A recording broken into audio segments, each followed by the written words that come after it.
Hello, welcome to the No Way Jose podcast. Today we're continuing our series of the Years of Lead with Doc Inferno. Today's episode we'll be talking about the Red Brigade and how that plays into the unfolding narrative of the Years of Lead.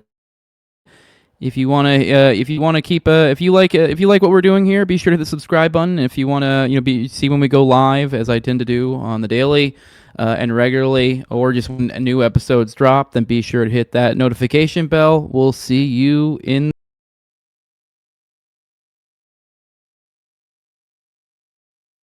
We know the air is unfit to breathe and our food is unfit to eat.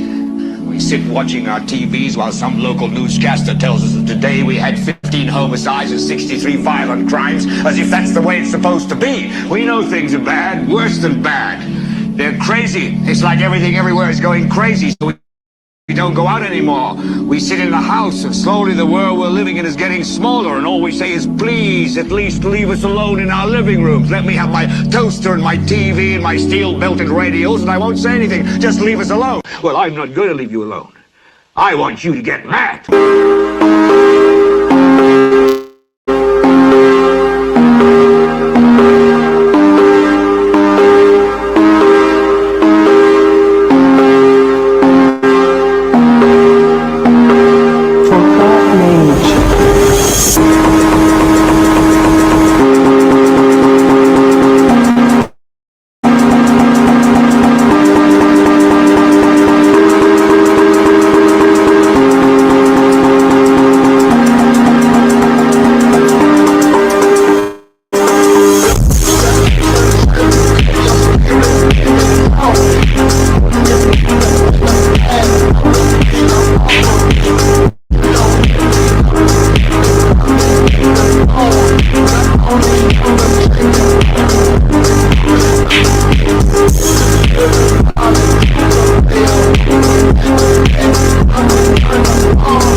R.I.P. PsyOps, and wish you could be here to see the modern days of lead that are unfolding before us to this very day.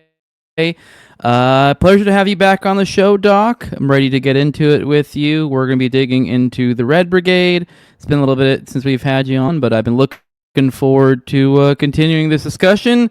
I hope there's many more to come. I was telling you before we started about my Dutrow series. Now we're 7 episodes deep and not even have touched the typical narrative where like responsible people that are covering the story start at. So we're hopefully many more to come. I'm all for hitting double digits on this, digging deep, expanding the knowledge of my audience and myself as well. It's greedy. I want all the knowledge. I want it all to myself, so I know all the things when I go on other places and I say all the things. So pleasure to have you on the show, and I look forward to you telling me things that I can soak up with my brain sponge to tell other people. Yeah, it's great to be here. It's great to be back to talk about the Years of Lead. Hopefully we're going to dig into the chaotic Red Brigades. All right, to start off, I guess probably maybe like a bird's eye view, maybe elevator pitch, maybe be a good way to put it. How would you describe the Red Brigades before we dig into it? Because I mean, we're about to do a whole ass episode, but just kind of the hook for the people out there listening, kind of what the hell are we talking about? What does this have to do with the Years of Lead? Most people really only have like even a vague conception of the Years of Lead, if they even have one whatsoever. Myself mostly included here. That it was kind of somewhat vaguely Gladio-ish, crazy, violence in the streets and stuff.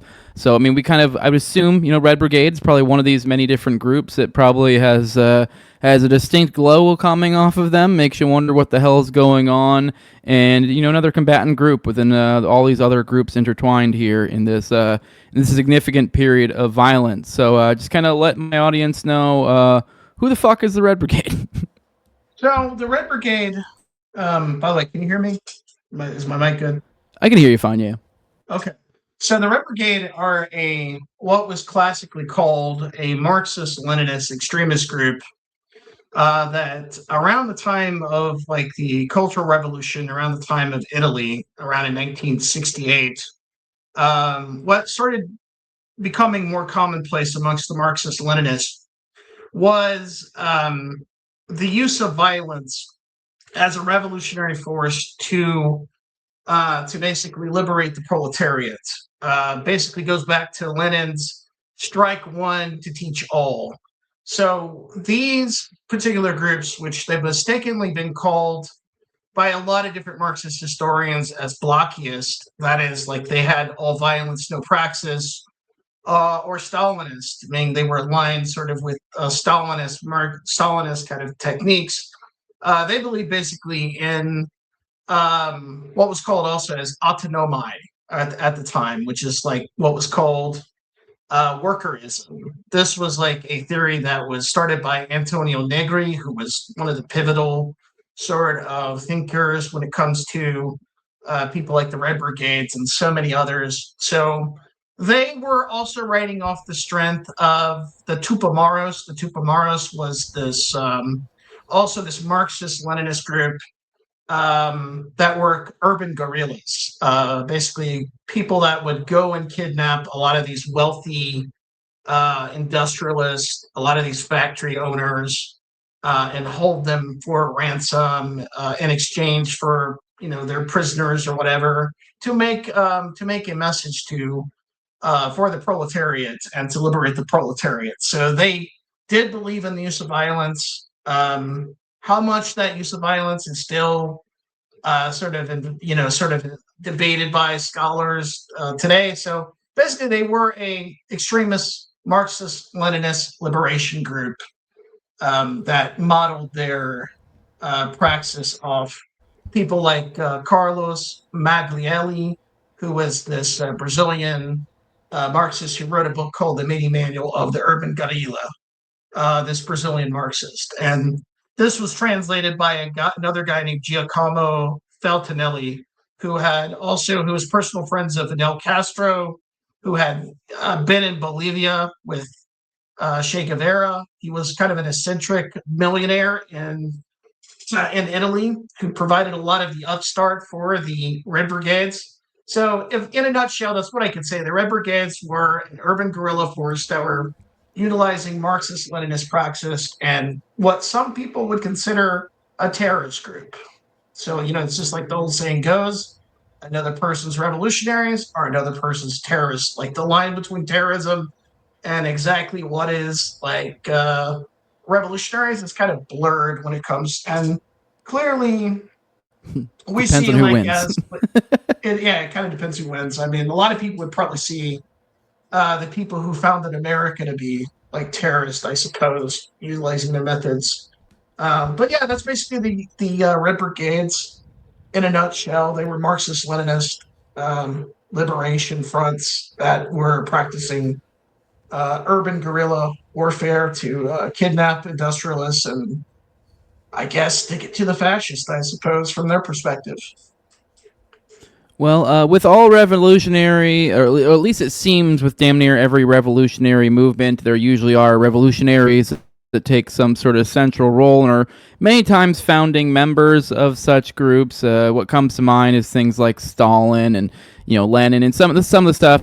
The inner oil of these things. So it's kind of interesting to look at how these things are founded, especially with a story like this where it does take a little bit of a weird turn later. I mentioned perhaps a little bit of glowiness. So kind of how do we get from there to here? I mean, this kind of reminds me a lot too of things like how the Zionist movement started and how even things like how the United States started.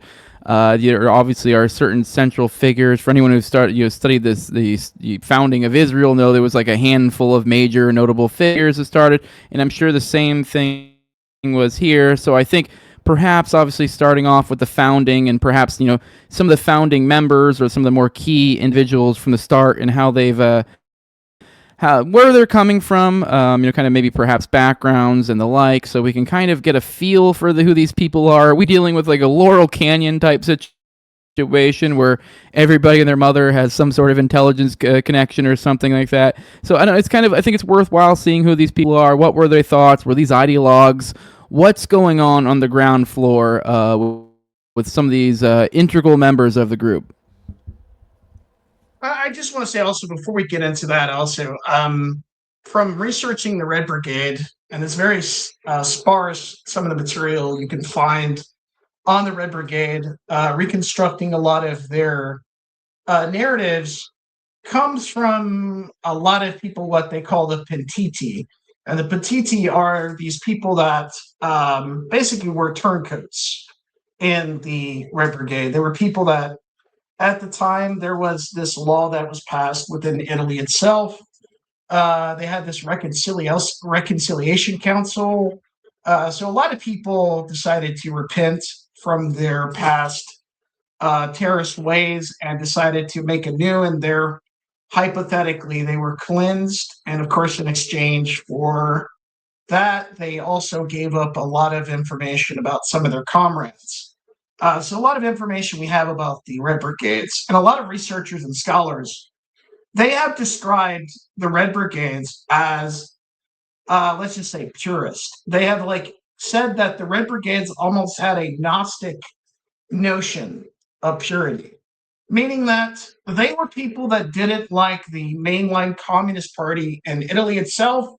They saw the mainline Communist Party in Italy, which was the PCI at the time. They looked at them as reformist. And I know I don't want to bore your audience with a lot of boring praxis stuff, but if you've spent any time in a Marxist-Leninist sort of circle jerk on Twitter or anywhere else online, you will witness that there are constant bouts between the Trotskyists. There's bouts between the Stalinists.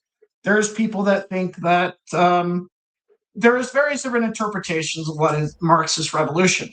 And the Red Brigades themselves, they saw, I don't want to say they saw violence as a purifying act, but they definitely had some of the same notions that a lot of, I would say, the far right does in America, believe it or not. They saw themselves as a purifying sort of element in Italy, cleansing, I guess, Italy from for the proletariat and for the worker. The guy Antonio Negri, he is sort of an accelerationist, and what people don't know is that I'll save you the details of reading to Das Kapital and a lot of those other texts. A lot of Marxism itself is, believe it or not, an accelerationist interpretation.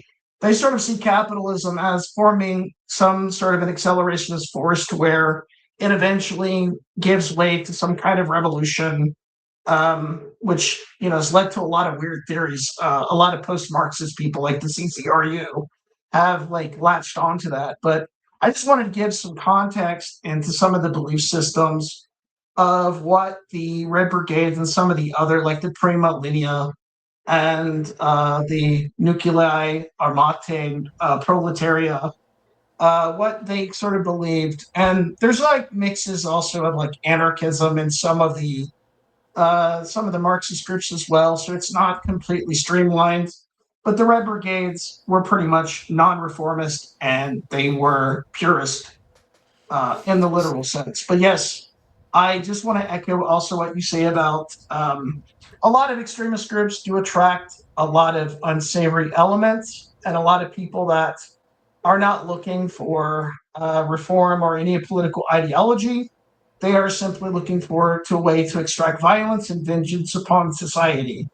And to be fair, at the time, the years of lead was a very trying time for Italy, and it was a very troubled time for Italy because what was happening is the economic boom from the Marshall Plan was causing a lot of problems, and there was a lot of migration from north to south.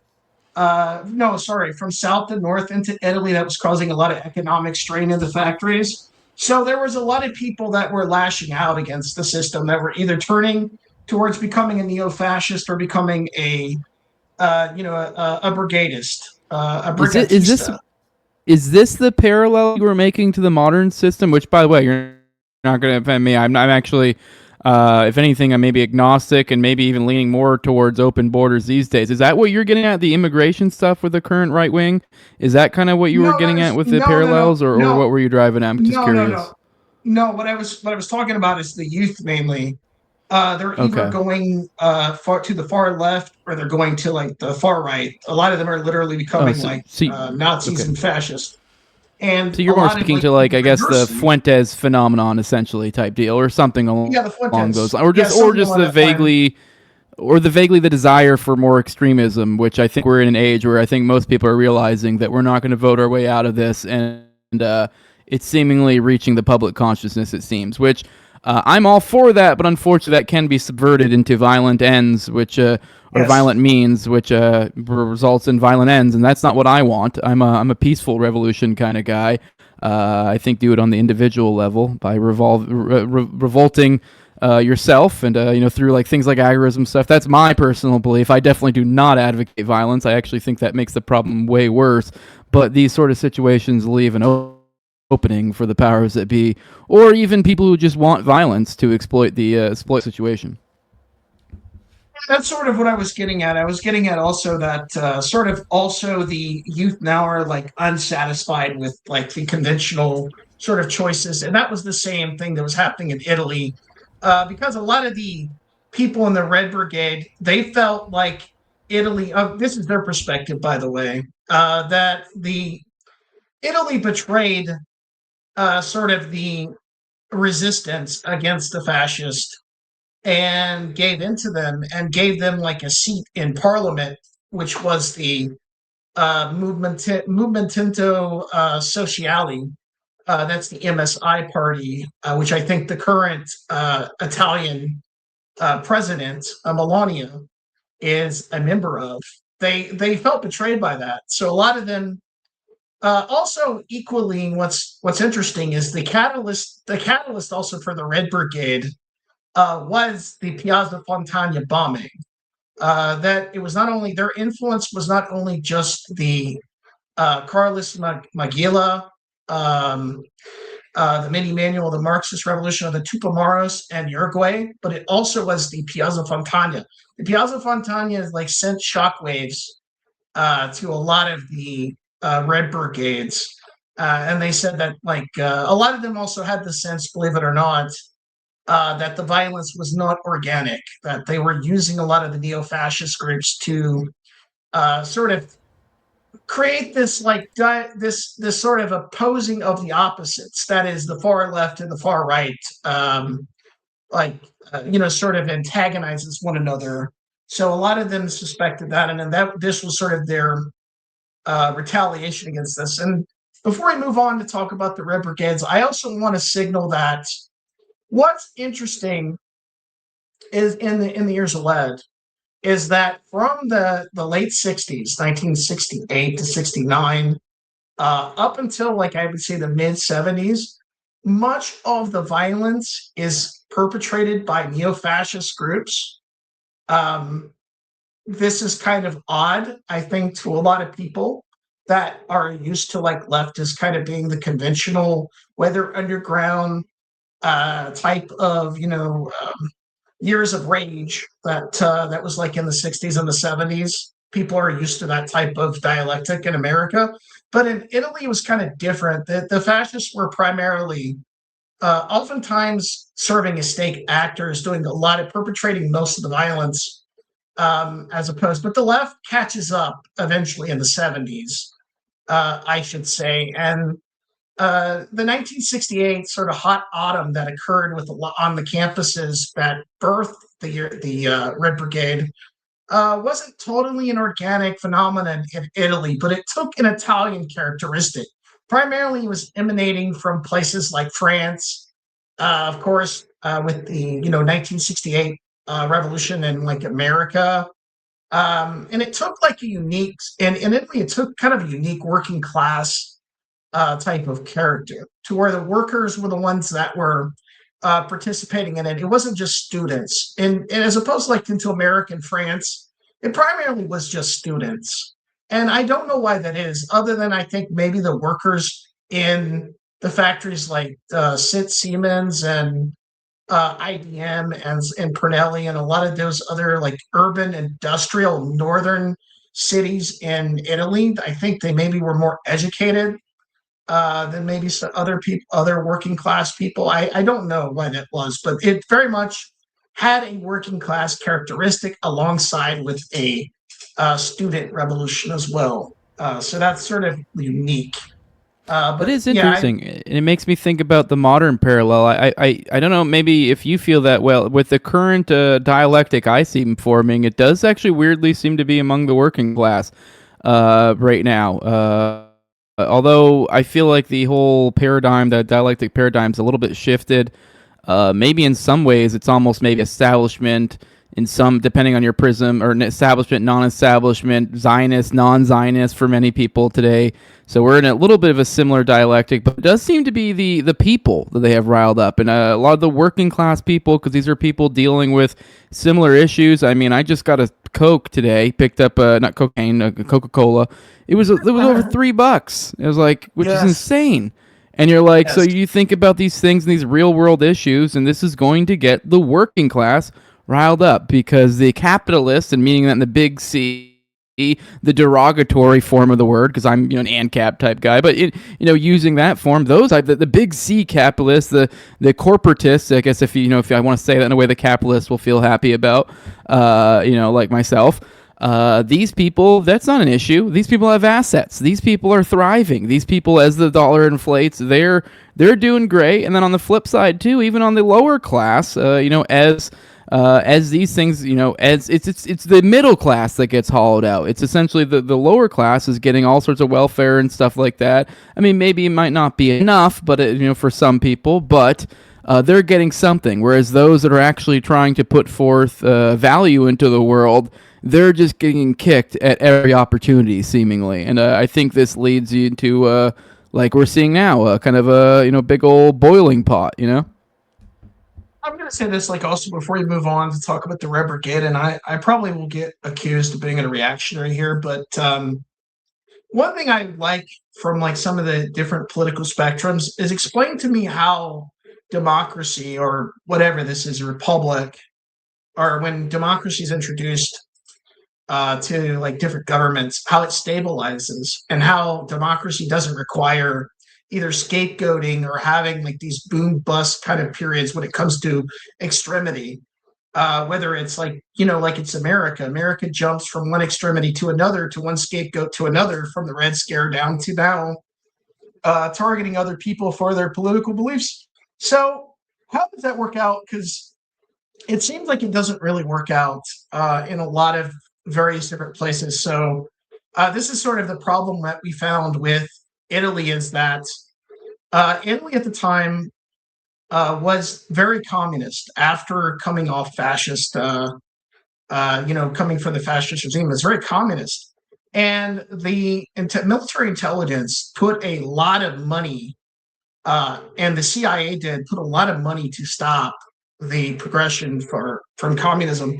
And later, when we talk about Aldo Moro, that was kind of the point of contention with Aldo Moro, is he was kind of a moderate. He was trying to bridge the gap between some of the Christian Democrats and some of the Communist Party, and even like the parliamentary fascist party that was representative. He was trying to bridge the gap between all these things. So I wonder is, like, where exactly does democracy work to where it balances and harmonizes and synthesizes itself to capitalism? I mean, and where can you retain like culture? Because that's one of the big complaints with a lot of the people in Italy on both sides, the far right and the far left, to their credit, is they wanted to retain a lot of their Italian heritage and culture away from a lot of the American interlopers and the Atlanticists that wanted to pull Italy in one direction, as that basically is being a master of like America. And I say this also is that where's the rootedness kind of in America too, that to where they think this is a great thing to do. And I guess that's also like one of my complaints also with the parapolitical community, is they never like take a lot of these things into consideration. They talk about the CIA, they talk about, subverting communism and subverting whatever kind of political ideology that America does. Where exactly where is democracy harmonized with capitalism, and how are you going to stabilize it to the point to where it doesn't go from the extremes to where it just stays in sort of, I guess, in the middle? I don't want to talk about horseshoe theory or anything like that. It's a whole other can of worms. But that's my question to you and the audience: is kind of like, how does it stabilize? And that the years it led, and some of these other extremity that's researched here is kind of that's been on my mind for a lot. So anyway, you can move on to talk about some of the major figures in the Red Brigades. But that's one thing I just want to put out there. You'll find no arguments from me. I am not a democracy enjoyer. I'm not a democracy fan. Okay. I think it's an utter trash form of government. I've done a whole series on the god that failed, which is democracy, in my opinion. I'm not a big fan of it. We might even agree on that a lot. For perhaps I guess I don't know exactly your perspective on it, but it sounds like you're not too content with it either. So I think it's a trash system, but it's a system we got, I guess, at this point in time, and I think it's a dumb one. But I mean, yeah, feel free to go check out that series, people. Not to devolve into a theory type of back and forth. So obviously, I know me and you probably have some slight disagreements, although I think we probably actually have a lot of agreement as well. But with that, I mean, we've talked about the kind of bird's eye view, what the Red Brigade is. I think we've talked a little bit about maybe some of the members. Maybe we got a little sidetracked. Before we move on to maybe a little bit of a chronological type breakdown, do you have any sort of thoughts perhaps around the founding, around the members? It sounds like we're talking about some sort of true believers here, but these are true believers in extremism. And then I think perhaps, if I'm going to surmise, with extremism, I mean, obviously, like I said, there's going to be organic people who just want violence, but there's also going to be actors who are interested in creating a dialectic that's going to benefit them.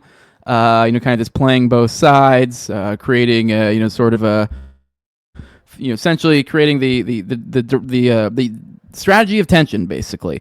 Yes. So any thoughts around the founding, and then perhaps even the transformation that underwent throughout time? Although I guess that'll sort of be the theme as we go through the chronological breakdown. Well, I kind of want to get into the backstory of Renato Curcio if I could, because I think he's very pivotal to the foundations of the Red Brigades, and really he's kind of the heart and soul of the Red Brigades. Now, as far as the utilization of violence as a tool of the proletariat, I don't endorse violence. Okay. I just want to say I don't endorse violence. I'm speaking about violence strictly from a political perspective and a revolutionary perspective as it pertains to the years led. But I think violence that the Red Brigades were not just sadistic terrorists that were just going around. I think that's kind of unfair to paint them in that way, even though sometimes it did play out that way. I'm not an apologist either. I'm not saying that what they did was correct, but I definitely don't think they initially started out that. And I want to get into Renato Curcio's sort of backstory. So Renato Curcio was born in northern Italy, somewhere around the Piedmont area. I think somewhere around Pisa. He was a product of an extramarital affair between a guy by the name of Renato Zuppa and a mother by the name of Yolanda Curcio. This caused a lot of problems because they were deeply religious at the time, and it was a deeply Catholic region. And as you kind of see that, what's interesting about a lot of the Red Brigades and some of the Marxist-Leninist groups is they are deeply Catholic. Catholicism pretty much has died in the wool when it comes to Italy. So whether you're on the fascist side, or you're on the Marxist side, or you're a Christian Democrat, you're probably going to come from a Catholic household. Now, also what's interesting is that Yolanda, his mother, was not a Catholic, was a Waldensian. And Waldensians are an interesting sort of denomination unto themselves that some people think may descend back to the Cathars of the Middle Ages during the medieval time. I'm sure your audience is familiar with like the Cathars, but some people believe that the Waldensians might have been some kind of heretical sort of split that eventually became Protestant, and also opposed the Vatican, which is why they were labeled as heretics, I believe, by other denominations. But nevertheless, Renato Curcio, as a child, his father goes and gets Renato to take his surname. Renato doesn't want to be with his father, and his father is typically kind of neglectful towards him. And Renato kind of shares his feelings with like his father. So his father eventually just leaves him, and Renato also Renato is heavily influenced by an uncle. His uncle was part of the resistance against the fascists, against the Nazis. So this, like, I think steers Renato more in a type of Marxist-Leninist perspective, other than embracing kind of the far right or fascism, because he sees like his uncle was a factory worker, a fiat factory worker, and was killed in an ambush. Now, one thing that's like important to note is like this entire triangle here in Italy is what we call the Red Belt. This is a place where in World War II, there was a lot of fighting between the resistance, the Salo Republic, and the Nazis in general.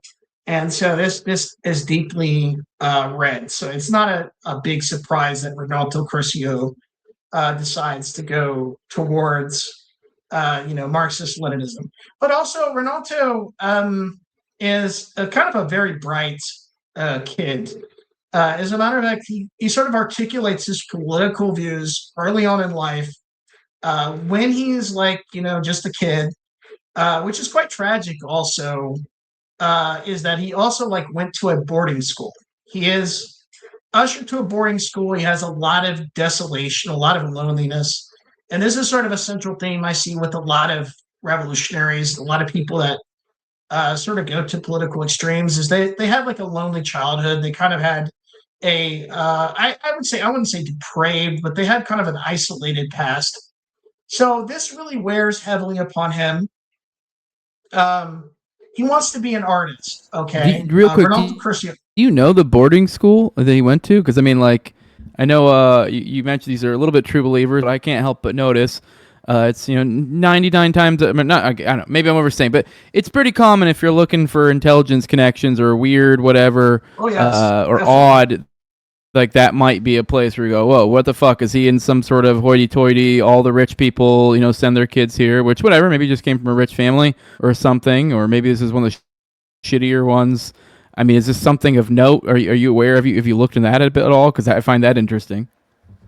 Okay, unfortunately, Renato Curcio's biography or autobiography that he wrote while he was imprisoned is largely in Italian, and Oh, unfortunately, I'm not privy to that. I have to get secondhand translations, like most things in concerning the years of lead. It's mostly in Italian, and that's kind of what I lament about a lot of these topics is they don't have adequate translations. So I don't know exactly the boarding school, but it would have been around the Piedmont, Pisa, Turin, Milan type of area, because like the area where he lived to was very close to the mountains. It's very close to the mountains, very close to the Czech and Austrian borders. It sort of like is part of the north of Italy, which has its own sort of distinct type of culture as opposed to the central regions of Italy. So I don't know the name, but you're correct. A lot of the boarding school connections, when you discover this a lot with during World War II, and you discover this a lot with a lot of like different actors that eventually become intelligence assets. They definitely do have that boarding school sort of connection. So that's like you shouldn't overlook. But there's like something also very sus about Renato Curcio's past. I will get into okay. when I get past it, sort of his childhood. But I don't know the exact boarding school. I mean, if anyone in the audience or someone that is like privy to this, maybe that speaks Italian, reads Italian, I would definitely appreciate that. Matter of fact, please step up anybody that like speaks Italian or and reads Italian. I have a friend who like helps me somewhat, but he can't do it by himself. there's a wealth and treasure trove of stuff that pertaining to like the years of lead and like extremist politics and on both sides that would lend a good hand to a lot of researchers. So yeah, that's. Go You never ahead. know when you might get lucky. I do have a odd mix. Sometimes I'll see in the chat some weird people from different places in the world. So hopefully, maybe you'll luck up. Sorry to throw you off, but I kind of had to ask. I had a feeling, as I mentioned, the Dutroux thing. It's not uncommon. We're talking about these foreign conspiracies, or not even conspiracies, parapolitical events or whatever. That the language is quite the barrier, and I'm sorry, it's a little bit much to ask a researcher to learn a whole new fucking language just to dig into it. So it is what it is. To some degree, we're limited by the languages we speak, but that's why it's important to find good sources of information that can speak other languages. So if anyone wants to step up and help out, that'd be great. But sorry to throw you off. It was a worthwhile question, I think. But hey, I thought maybe there would be an I don't know, which is not uncommon with these sort of things. Well, the only question I would say is probably somewhere in the Piedmont area. And Renato Curcio's like background is kind of sketchy, like a lot of these Red Brigade people, since he was kind of born out of wedlock, and he was born, although he was not abandoned by his father. Um, I would imagine his father still looked after him and probably gave him like support.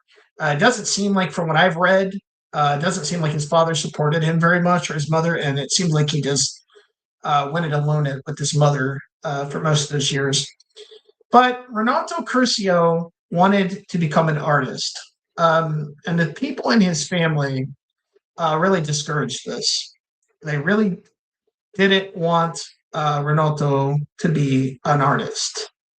And that's really what he wanted to do. That was his passion. His passion was to become an artist. So what he does in defiance to all that is he goes to the phone book and he points, because at this time also, like, he's ran away from the boarding school, he's ran away from home. He's sort of like, and this is like, I think he's like in his like teens to early like late teens. He's ran away from school. He's working in factories. He's kind of going nowhere.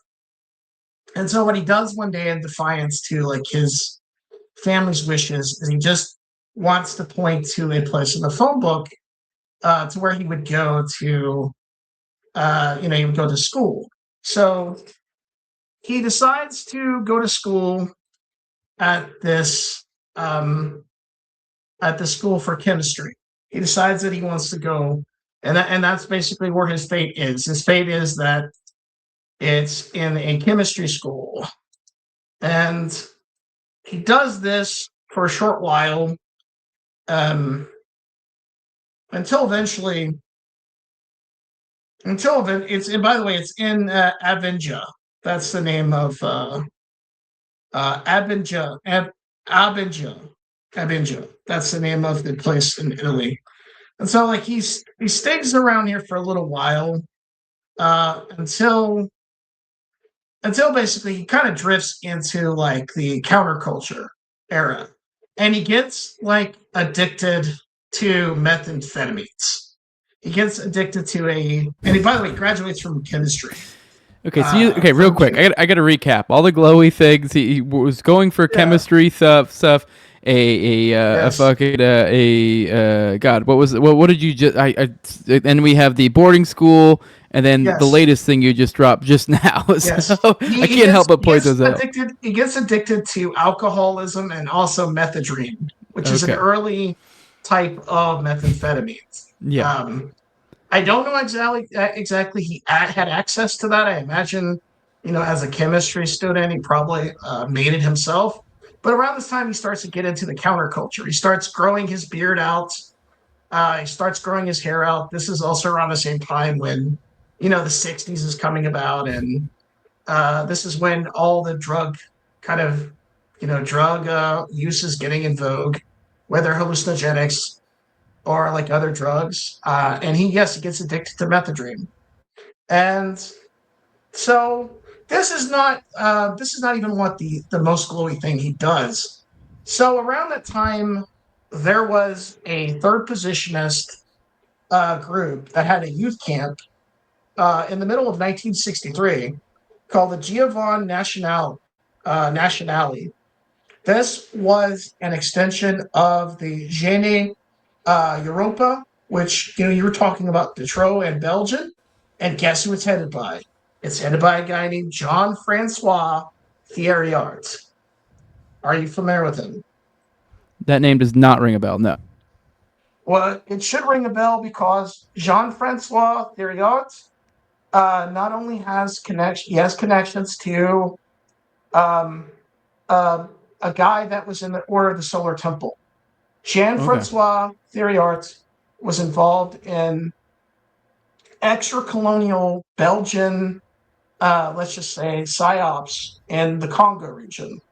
And he also was involved in the OAS coup of Charles de Gaulle, which also took part in the coup against Charles de Gaulle, but also worked against the anti-colonial forces in Algeria. And this guy is rather interesting because when the Nazis came to power, this guy was a leftist who decided to side with the Nazis. But he had a very weird conception of like his sort of like this to say far left, far right fusion. He believed in anti-colonialism.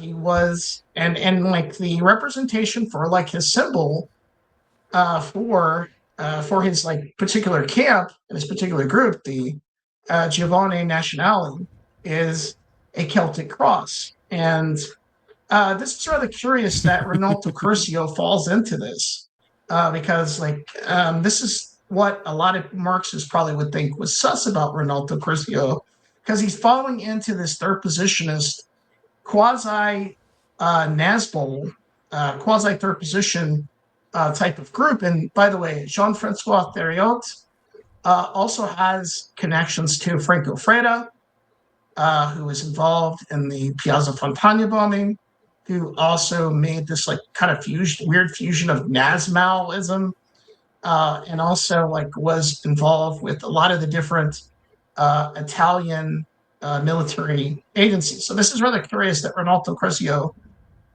falls into like this whole entire thing, this whole entire machination. Jean-Francois Thierryart, if you do some research, I believe he does have some, some ties to some of the far right people that were involved in the Detroit affair. Just a little bit of overlap with what you're researching. If you look into him, you'll see that he has deep ties to Belgium. We're getting ready to look into the French connection here soon, so I think that's probably we'll be delving a little bit into that. But go on. Yeah, he's a Belgian. I think he might be a Wallon. He might be a Wallon type Belgian. But he's an interesting figure. He's a Eurasianist. People can't quite make heads or tails if he's a fascist. But Renato Curcio, not much is like known about this era in his life. And matter of fact, I don't see a lot of like researchers mention this. But yes, he falls into this sort of third positionist type of camp, this youth camp. And eventually he kind of figures out. Real quick, not to cut you off, you mentioned he was wearing a Celtic cross during this period of time. No, he wasn't. I don't know. Wearing a Celtic cross. No, you said something about a Celtic cross. Go ahead. Sorry. Yeah, Sean. The organization of Giovanni Nationale had a representation of a Celtic cross. Gotcha. The white okay. nationalist type of Celtic cross, by the way, not the. Gotcha. I was just asking because that symbolism obviously is pretty over the top. A lot of people don't a lot of people don't realize some of the pagan symbolism does apply here. So I had to ask about that real quick. I thought for some reason I thought I heard you say he wore a cross or something, the Celtic cross, and I was like, I didn't know if you're going to imply there was some sort of ethnic connection or something there that would make sense. Otherwise, I don't know. I didn't know if this was like I don't know if you paid attention to that Graham Plattner situation that went down a while ago with the whole stupid tattoo thing. It kind of reminded me of that, where it's like I know you may have picked up on all the symbolism I picked up, but I thought it was hilarious with that totem cop skull, and it was like, oh, I didn't know what it was. Then it was like because it was Nazi symbolism, and then he got it and covered it up with Celtic symbolism, which is like me and you both know. It's like And funny enough, it even was like symbolism that very much heavily implied things like Ragnarok and like other stuff that Yes. very like Fenrir the wolf, like things that very much are, Grey Wolf, things Yes. very on the nose. You're like, what's going on here? Are you trying to tell Yeah. me something through symbols? What's going on? You're like, oh, I took care of the Nazi problem, and then you just put something else that fits. Both of those tattoos are both like 100% symbolism wise, like on the nose Gladio shit. Basically, you're like, what is this? Which I don't know. Who knows? Maybe Grand Planner's just a normal guy who just liked Celtic tattoos and totem cup skulls and shit. I don't know, but I couldn't help but notice the symbolism smacking me in the face there. Sorry, I didn't mean to take off an aside, but I heard the Celtic cross. I'm noticing dots. I had to point them out. I'm not saying connect the lines. I'm just saying the dots might be there. Well, I definitely think Jean-Francois Thiriot does glow. He has jumped from. That's usually like an indication of a lot of these like glowies as they jump from movement to movement. They're either glowies or they're patsies, or they're confused in many cases. And Jean-Francois Thiriot very much knew what he was doing. He has connections to machinations and anti sort of colonial, like pro-colonial forces in the Congo. Also, like colonial forces, like with Charles de Gaulle's coup with the OAS, which, by the way, the OAS are probably the people behind the strategy of tension. And so, like, he's very much linked in with that whole entire group that is involved with the strategy of tension. So Jean-Francois Thiriot, the Italian sort of camp that has a representation of a Celtic cross. I don't know if Renato Curcio knew that that was a quote unquote, I'm going to use this like with quotations, a fascist symbol, considering the fact he is an aspiring Marxist-Leninist. But it is rather, a lot of people would say that's kind of sus about Renato Curcio. And I'm not really sure he knew, though. Like, I'm not really sure. And like I said at the time, he was sort of like dabbling in methadone, and also kind of very young at the time. So I don't know, but definitely it does sort of indicate some glowy action. So Renato Curcio finally figures out that these people are fascists. These people don't fit his political perspective. I think he finally snaps it together after saying that they're endorsing people like Oswald Mosley and Colin Jordan and some of the other people at the time that were part of, the fascist and Nazi party. So I think I guess you could call like newly formed, Nazis post World War II, so Nazi groups in the UK. And this guy is very tapped in with those type of groups. And I think he notices this, and he decides to leave this group after being very enthusiastic and showing fervor in this, flyering, postering, putting up all kinds of, artwork for this. And I want to say that what's interesting about the Years of Lead also is early on in Italy, when they had all these meetings with these neo-fascist groups, they decided that one of the vehicles they wanted to utilize also was Maoism. And so they attached Maoism with a lot of the other sort of neo-fascist groups. And there was another guy that is affiliated with Jean-Francois Thiriot. His name is Claudio Motti. Claudio Motti is also connected to Franco Freda of the Piazza Fontana bombing and also the Nazmal fame. He also was part of a group called the Populi, I think it's called the Depopuli movement. So that's another thing into consideration. And the Depopuli movement actually has ties to Gaddafi, and not Gaddafi, but Libya. It actually has ties to Libya. And Claudio Muti had very deep ties to Libya, as did a lot of the neo-fascist people that neo-fascist terrorists throughout the Years of Lead. They had connections to Libya. They had all these like interesting sort of intelligence connections to Libya and to other parts. But I just wanted to throw that into a side note that around when Renato was doing this, there was two tracks you could kind of do. There was the red track, and that was getting into Marxist-Leninist, or it was the black track, which was called, fascism. So neo-fascism. So there were like two tracks that really a person could go. And this will play in later when he goes to university and starts forming the Red Brigades. So what's interesting about him is that he's sort of drifting aimlessly, like a lot of young people do. So he's out with like his drinking buddies one day, in basically in Pisa, and he basically he hears word of this sociology kind of sociology research at the University of Trento. And he hears that there's a scholarship for this like sociology department that I guess all like the cool kids are going to somewhere like in the so the mid to late 60s. And he decides to, he's not doing anything where he's at private, at the moment. So he decides to go for that scholarship, and he gets the scholarship. And this is after graduating from the chemistry school. He goes to the University of Trento. That's his next sort of move in away from like Pisa. So he goes to the University of Trento, and he goes there in 1965. And he meets some like very interesting people there.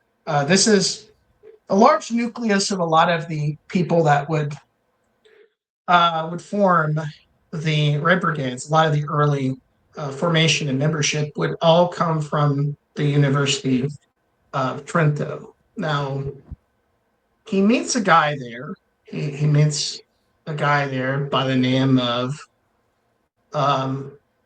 Moro Rostagno. That's his name, Moro Rostagno. And they both form these sort of study groups at the University of Trento. They start forming these study groups. They're, of course, like they are participating also with sit-ins. They're participating also with occupying various different universities. He forms this thing called the Negative University. And this is where Renato kind of blossoms, I guess, into a Marxist-Leninist, Maoist kind of revolutionary. And he takes the works of the Brazilian Marxist Carlos Maggiello, and also with Mao, and also the Vietnamese. The struggle, I guess, in the Vietnam was very important to Renato Curcio, which ironically, people like Franco Freda, who, when I came on the opposite side of the spectrum, on the far right, with the neo-fascist, also was inspired by the Vietnam War and the fight of the Vietnamese, and the sort of like, I guess, the Marxist-Leninist revolution that's going on there. Only he formats it in a different way. So what's interesting about his friend here is that his friend has this study group. It's called the House of the Sorcerer. The House of the Sorcerers. Okay, this guy is called the Professor. This guy is also a mystic. That doesn't sound glowy at all. But go on. So he's a mystic. He has this like study group called the House of the Sorcerer, and that's what you find with a lot of stuff in the Years of Lead. Is there is, believe it or not, some occultic elements with radical politics. I'm not surprised. There is some occultic elements in this, and the deeper almost every single time there usually is. So, so Rostagno has this like aura about him. He's this mystic. He later gets involved with the Rajneeshis, the Osho. Have you ever heard of the Rajneeshis? No, can't say I have. Okay, the Rajneeshis was this like Indian like cult from India that was like, I guess it was quasi Hindu cult that was very popular amongst the the cultural revolutionary people of the time. It's not Hare Krishna. It's a little different than Hare Krishna, but they were really into yoga. I mean, not the yoga that we see at like people at the studios, but they were really into like the spiritual form of yoga. They were into stuff like tantra, the study of that, and they were just into sort of, I guess, Hindu transcendent type of religion. So he meets this guy named Rastanya. And this guy like stays a lifelong friend with Renato Curcio. And this guy is like interesting himself. He after he gets out of Trento, he also like goes to Sicily, becomes a journalist, and starts reporting on the La Cosa Nostra, which later times in the 80s, Rastagno will end up being killed by the La Cosa Nostra. And that's another thing too, is that even though there's like political groups, extremist political groups in the years led, often what we see also is the intersection of a lot of organized crime too, with some of these like events that unfold, such as the Aldo Moro case. So Rostagno is like an interesting person. This is also where he meets like his other comrade, Alberto Francisi. And Alberto Francisi is not like Renato Curcio. He is from a classical type of Marxist-Leninist family. He is also from like a more solidly middle class family than Renato Curcio. So he is like a true believer. He's not just a hobbyist. He's not just an exhibitionist. He is someone that actually believes in Marxist-Leninist praxis. And he also joins Renato Curcio's group. He also meets his future wife, Maria Cagol. Maria Cagol and Renato Curcio sort of like, I could say it was like, love at first sight.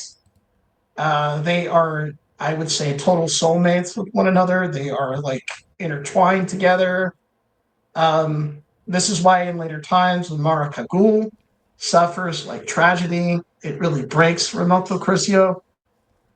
And she too also, and what's interesting about her is that she is a musician. Just as Renato Curcio wanted to be an artist, she wanted to be a musician. She wanted to, and I think she was if I'm not mistaken, I think she was a guitarist. She actually placed third in all of Italy as like being one of the top guitarists, and she is really also into Renato Curcio's like study group.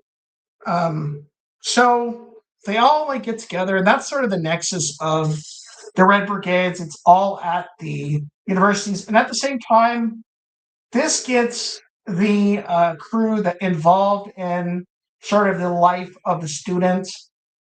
This gets them in a lot of the 1968 kind of riots, the Valley Giulia riots that happen in Rome. But these riots are not isolated. Basically, it's like that youthful energy that is like just taking over Italy at the time as being transferred all across Italy. And they, of course, occupy the University of Trento multiple times. This was like a practice where a lot of the students would go into like the university and they would occupy it. And at this time, however, I should say their relationship with violence is Renato Curcio doesn't really like violence at the time. He doesn't think that it is like constructive or effective tool for getting the word out about the proletariat. He thinks that there are other means that a person can do through activism and through other type of feats. So he's not really, on stuck on the use of revolutionary violence at the time. So that seems to like progress much more later. Now, let me go back. Go ahead. I was just actually. I'm sorry. I thought you were coming to a little bit of a stopping point, not necessarily stopping point, but I was realizing kind of where we're in the narrative. It sounds like I think we're gonna maybe more transition this episode to more of just a straight up Renato Curcio episode, which is fine. I'm 100% cool with that. If delving into the minutia, that's what we do here with these series, and I think it's worthwhile. I find this very interesting, but I figured this seems like a good spot to maybe put a little bit of a pin in it, but I know there was another thing we had talked about. I'm seeing in some of your notes that would probably maybe be worthwhile. Obviously, if you don't feel like we have enough time to delve into it, we could do a whole other episode on this perhaps later. But we're talking kind of with Renato, kind of the early formings of these Red Brigades, kind of as these study groups in college and such, kind of seeing the early fledgling formation of it. I'm thinking perhaps, there were other groups that were being formed parallel around that time, of which I think there might be some interesting stuff to glean out of, particularly the Hyperion school that you mentioned earlier. I knew this was forming up around the same time, kind of parallel group. So I didn't know if before we kind of maybe came to an end, kind of to a little bit of a stopping point before we pick this back up next episode, if maybe you wanted to take 10, 15 minutes to delve into that. Otherwise, or if there's anything you want to finish up with Renato. I'm not going to assume that you were at a clean stopping point, but kind of narratively, I felt like maybe early formation years of this maybe might be a good spot to start or to stop, and maybe take a little bit of a side step into another group forming around the same time.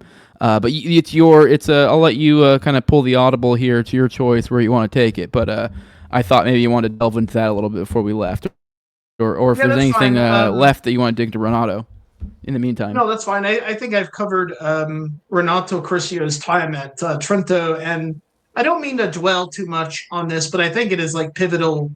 It's kind of I'm building up to getting some formation for people to understand the atmosphere of Italy at the time, and I think this is important to understand. A lot of these revolutions came from especially the Red Brigades. A lot of their nucleus, a lot of their embryonic stages were in like the universities, like a lot of like far left groups at the time. A lot of the armed resistance stuff was being debated, and so I still think it's important to cover that. The only thing I will say 100%. is around the same time there was like this other interesting figure named Antonio Negri, who was forming his own extremist group known as the Politeria Operae. That is the Politeria Operae. This also kind of parallels a lot of the Red Brigades, and I want to emphasize the Red Brigades were not the only Marxist-Leninist group at the time in Italy, or even the only that was doing armed resistance. There were plenty of others that were also forming at the same time that Renato Curcio. And a matter of fact, one thing I want to say also before we move on is that Restagno also was the co-founder of a very important leftist Marxist-Leninist publication known as the Lotta And real quick, Continua. Restagno is the occultist, right? Yes, Restagno. Okay. Arthurio Restagno is the occultist. Yes, the Rajnishi. The Rajnishi. He started Lotta Continua, which is very important to the Marxist-Leninist scene. He was one of the co-founders. I just want to mention that briefly before I get into the Hyperion School.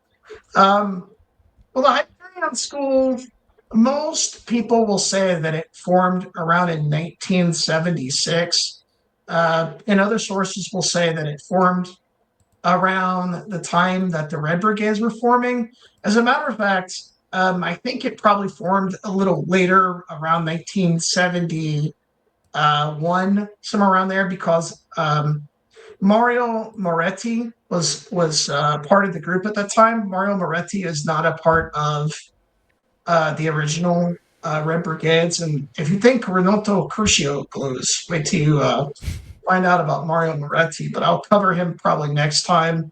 Hell yeah. When we talk about it. But about the Hyperion School, and Mario Moretti is part of the Hyperion School. It was comprised of 3 people that were part of the original Red Brigades. It was Corrado Simeoni, Vane Multinaris, and Dolcio Bari. And these people, what's interesting about the Hyperion Language School is that it has links to France at the time. And France had this sort of policy that all the refugees of political extremists, especially far leftist extremism, could seek asylum in France. There was a particular president that decided that was the policy of France at the time during the 70s on into like the 90s. They were finding, Red Brigade asylum seekers there from political extremism. Antonio Negri actually received asylum in France with the Hyperion Language School. But what people believe about the Hyperion Language School is that it was not actually a language school. It also was a part of a secret splinter group in the Red Brigades called the Super Clandestine. That is the Super Clan. So, and it even had like sort of an auxiliary for females called the Red Aunts. That was even more secretive. But I feel like they should have been the Super Clams. That would have made more sense. Sorry, that was Super Clan. a dumb joke. You No, see what I did there? Clan, Sorry, I can help myself. I see what you did there. I see what you did there. All right, that was dumb. I had to break the moment. Sorry, go on. I do. I mean, we mentioned glowiness. We talked earlier with what was his name? How do I forget his name? Renato. Curcio. I always meant it. I know Renato with the chemist stuff, but linguist is another common cutout. So we're talking about a language school here. So I can't help but notice. Once again, these are just dots. So yeah, what? Oh, a Ginter press. I'm sure you're familiar with the Ginter press, right? A Ginter. I'm sorry, you're gonna just say that. A Ginter press. A Ginter press. You're familiar with that, right? No, maybe by a different term or something, or maybe once rings a bell, but no. A Ginter press was it's AGINTR, was the far right version of what Hyperion Language School was to the far left in Italy. Agenta Press was in Portugal, and that harbored a lot of people, including Jean-Francois Thériart, Stefano Della Chiai, and some of the people that will, like Otto Skorzeny, Leon DeGrail, people like that, that had connections to the CIA. Or with the intelligence agencies. So this is sort of the version of the leftist version of that. What's interesting about the Hyperion School, and they haven't really been able to prove this, this is like speculation, is the Hyperion School also harbored a lot of people from the Red Army faction. It harbored allegedly Carlos the Jackal. Carlos the Jackal was the Marxist-Leninist terrorist at the time that was involved, I believe, in one of the Munich bombing, and he also took out a couple like Zionist figures somewhere in Europe, I believe in France at the time, and he was like also the PLO, the Palestinian Liberation, also was a part of the Hyperion Language School, and the Hyperion Language School appears to have kind of been a cutout for what intelligence agency. We really don't know. I'm going to go with, I don't think it was the KGB or the Soviets, but it was definitely something that would have been affiliated with like extremist leftist groups at the time. I would say that a lot of people think it might have also been a front for a type of paramilitary, leftist paramilitary type of operation, which was not unusual for a lot of the Marxist-Leninist revolutionaries at the time. They often went to places like Palestine to get trained with the PLO. A lot of the other leftists also lied about their pedigree going to the Palestine to get trained. I guess it's much more interesting to go and fabricate your autobiography that you were like some type of Marxist-Leninist getting trained in in these like PLO type of camps. But that's the Hyperion Language School. They often pop up and they often coincide with a lot of the stuff that goes on. And later on, when we talk about the Aldo Moro affair, they definitely play a vital and big part in that as well.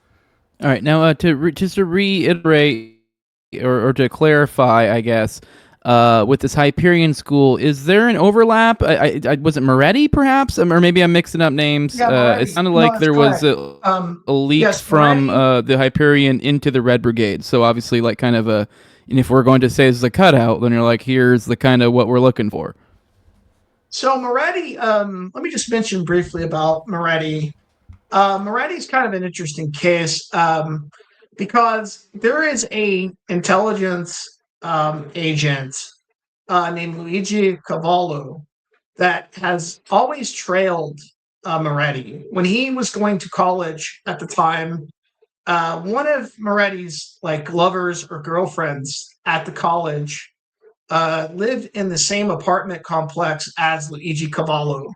And Luigi Cavallo is an interesting case because he won some type of scholarship to go and study in like the Reich in Nazi Germany at the time. And then after the war,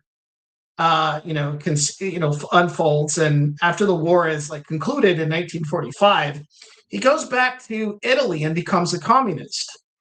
And he all of a sudden pops up with Mario Moretti. And the guy, that's the reason why I mentioned Alberto Francisi, is because Alberto Francisi, when he was brought in front of a kind of reconciliation panel, or he was brought in front of a panel to discuss some of the crimes of the Red Brigades, they had all these like meetings somewhere in the 80s after the unfoldings of the Years of Lead.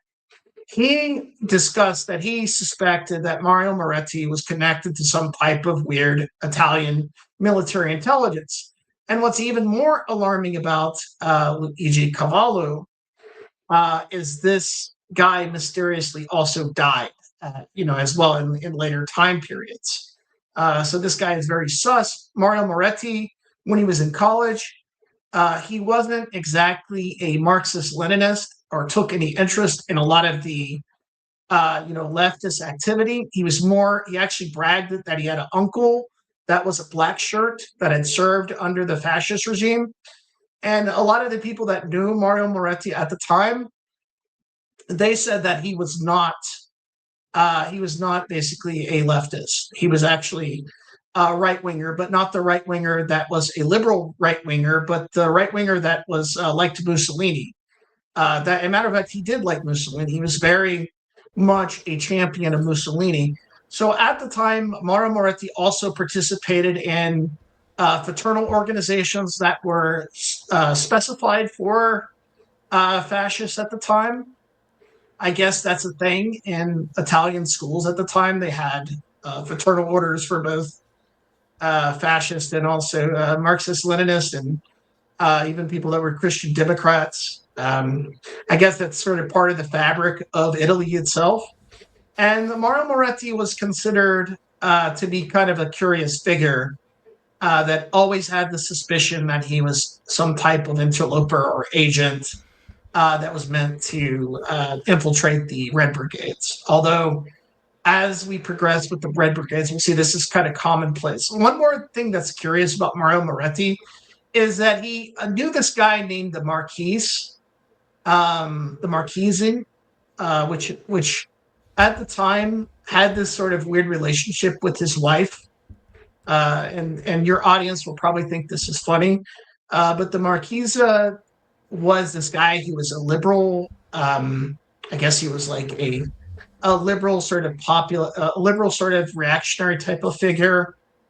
He liked to have other men have sex with his wife, and also he paid for Mario Moretti's education, also as well.